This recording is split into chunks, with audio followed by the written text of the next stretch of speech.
ওই রাস্তা দিয়ে গাড়িগুলো ঘুরতে ঘুরতে উঠে আসে। তো বন্ধুরা, আমরা পুরো জিগজ্যাগের যে মেন ভিউ পয়েন্ট সেটাতে চলে এসেছি। এটা হচ্ছে পেছনের দৃশ্য। আর জিগজ্যাগের যে মেন ভিউ পয়েন্ট সেটা এটা। দিস ইজ মানে যেটার জন্য এত কষ্ট, এত প্রতীক্ষা, এত কিছু, এত লড়াই, সেটা দেখো। ওই রাস্তা দিয়ে গাড়িগুলো ঘুরতে ঘুরতে উঠে আসে। তো অসাধারণ দৃশ্য এখানে।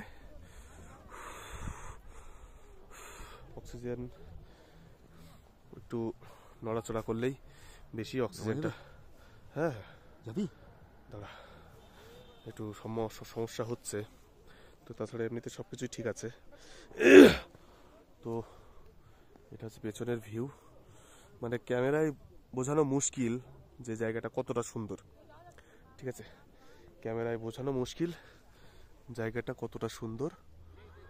বাদ বাকি যদি অরিজিনাল বিউটি দেখতে হয়, দেখার ইচ্ছা থাকে, তাহলে ব্যাগপত্র গুছিয়ে এখানে চলে আসতে হবে।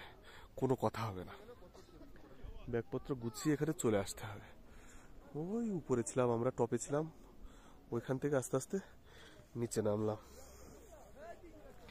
তো আরেকটু নিচে নামা যাক, দেখা যাক কতটা নামা যায়।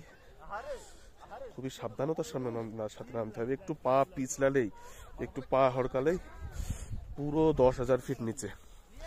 কোনো মার্চি হবে না, কোনো মাফ হবে না।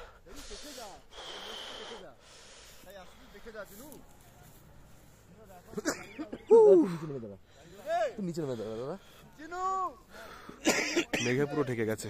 তুই নিচে নেমায় দাদা, ভয় করছে? নিচে নেমায়, পুরো মেঘে ঢেকে গেছে, পুরো মেঘে ঢেকে গেছে। দেখা যাচ্ছে পুরো মেঘে ঢেকে গেছে। এতক্ষণ পর্যন্ত ক্লিয়ার ছিল, কিন্তু এখন পুরো মেঘে ঢাকা। কাঞ্চনদাকে এখানে আর পুরো ভিজুয়ালিটির বাইরে চলে গেছে। কাঞ্চনদা মেঘের মধ্যে ডুব দিয়েছে। তো উপরে আসতে হবে, নাহলে হবে না। গাছগুলো হয়ে গেছে না, গাছগুলো শুরু করে গাছগুলো হয়ে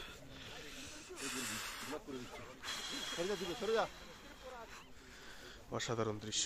রোদ পড়লে হেভি লাগতো। হ্যাঁ রে, রোদটা পড়বে না।